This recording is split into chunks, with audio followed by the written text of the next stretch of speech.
Hey everyone, in this video, we'll talk about how to use SpinOffice CRM Beginners Tutorial. SpinOffice CRM is an all-in-one customer relationship management tool that helps you manage contacts, emails, tasks, documents, and team collaboration in one platform. Now, first step is to sign up and set up your account. Go to this site and click on Get Started or Log in if you have an account. Now, understand the dashboard. When you log in, you'll see navigation panel on left to access to contacts, calendar, tasks, documents, and emails. Main workspace that displays the selected module, and quick access toolbar to add new contact, new tasks, and new email. Step 3. Add your contacts. To add your contacts, first go to Contacts in the left menu, click New Contact at top, and enter details like name, company, email, phone, and notes, and then save the contact. Now next, connect your email.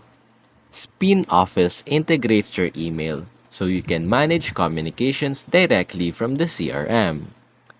Now to do that, go to Settings, Email Accounts, add your email account. Once connected, you'll see your inbox inside SpinOffice. You can send, receive, and archive emails, all linked to the relevant contacts.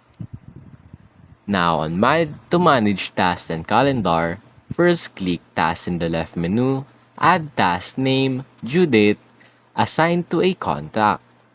Set reminders and priorities, then use the calendar view to track upcoming tasks and meetings. Now, to upload and manage document, first, go to Documents, upload files, and link them to contacts, companies, or projects. Use folders to keep things organized.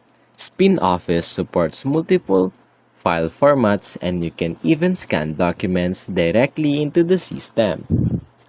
Now, to use notes and history tracking, inside any contact profile, use the Notes tab to jot down conversation details or meeting summaries.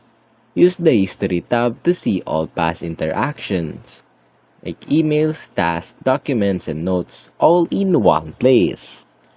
Now, to add team members and collaborate, first go to Settings, then User Management.